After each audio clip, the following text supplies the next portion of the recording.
of the show today, and we're talking to Coach Lawrence Cole, the head football coach at Tennessee State University, and he's talking about some of the things that the Tennessee Oilers have done in terms of bringing a different attitude to the institution.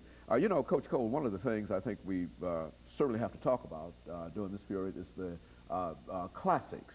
I think you've had one classic in Memphis this time that there was some 60-odd thousand people. Now, what does that mean to you as a coach of a traditional, historical black institution? You know, you've been to Morgan State and others, but you've never played in front of that kind of crowd before at an historical institution, has it? Right, no.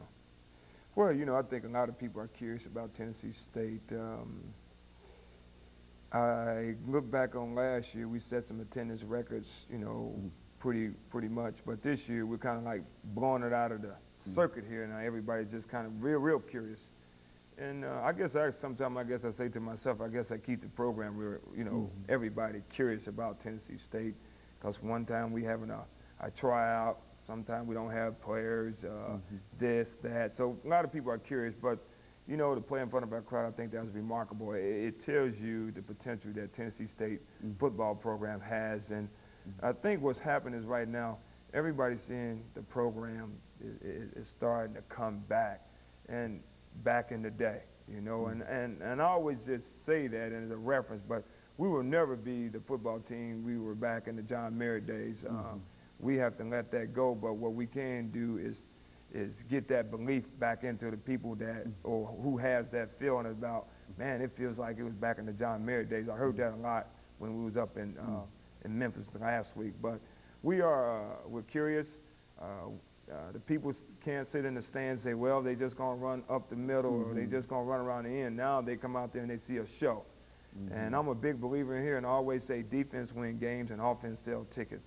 And that's what our offense makes people very curious. I mean, the things that we do on offense is very exciting, and I think they like the way our defense runs around. I think that's very curious. And, you know, and not take anything away from Jackson State, you know, they brought a lot of people to that game, too. Yeah, very good. You know, Coach, as we wrap up these last 3 or 4 minutes that we have here, let's give you an opportunity to say something about some of your players. I think you've already talked about your staff and whatnot, and let's talk about some of your players and some of the people that you believe are standouts and people that are contributing to your team, and from that perspective, if you so wish. Right. You know, I usually always, I'm a big team guy, and you know, sometimes I hate to separate one guy from the other guy, but you always, each individual is blessed with a different talent, and then we have that on our team. But what we did last year, we felt that we had to really improve this football team to be a good football team coming this year. And that's why this football team has come from being down at the bottom of all the polls in the OBC and all the statistics to at the top of the charts. Well, what we did is we felt that we needed to go out and get a quarterback because we only had one quarterback, and that was Todd Valentine. So we went out and recruited Leon Murray, a quarterback, a transfer from Pitt University, which has been doing a fabulous job for us. Leon's a very special individual, come from a very good background family. His father's a minister, so it kind of tells you what kind of character this young man is. And he's a very quiet type guy, but I think his leadership of the kids, they just look at him as a great leader. I look at our wide receiver. We already had Juan Hall, which is a great receiver, was all OVC receiver, and then we felt that we needed to get some more speed in here that people wouldn't double up on Juan Hall, and we ended up bringing in Tyrone Butterfield, which is a transfer from the Big Ten, University of Michigan. And he's a very fast receiver. He's leading the OVC in kickoff returns and receiving. So we sold that up a little bit, and then we went and got Kevin Jackson, another receiver from the University of Cincinnati, as another great receiver. And then we felt that going with the combination of Corey Sullivan's another receiver, so we felt like we needed to get a lot more speed on the offensive side of the ball to really dash some things up, and that's what we did. And we look at our backfield. We may have small running backs, but they're very fast. Every last one of our running backs, they're in a 4.3 speed. Kevin Davenport, our running back, he's like second in the conference in rushing. So we feel like we're on the right track on that area there. What we need to really do is really try to patch up our offensive line. I mean, we don't had quite a few injuries here that's kind of like slowing our progress down right now. But you know, we had a week off, and we feel like we'll be back strong. Then on the defensive side of the ball, you know, what I always talk about, defense win games. We went out and ended up getting us a couple of transfers on defense. At linebacker, we got Amon Williams, a transfer from Eastern Michigan. Another linebacker, Quincy Faulkner, transfer from Kent State. Cornerback, Al Phillips from Kent State.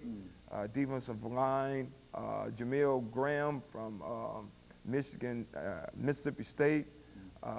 Thomas Graham from University of Hawaii. So, you know, our team is a whole lot new face changes over there. So that is what's making a big difference. And then we took Hilary, one of our starting tailbacks, and moved him to free safety. So that's why you see a lot of faces. I think that's why you see where we're at right now. That's why I think you see a lot of exciting football out there right now. Very good. And Coach, over this last 30 seconds that we have, let me thank you for bringing us the information that you've given us about your football team and about some of the prospects that you see and some of the possibilities. I think that most of the people of Nashville are very, very positive in reference to the Tennessee State athletic program and the football program especially. And I think we hear that on the radio and everywhere and see it in the newspaper.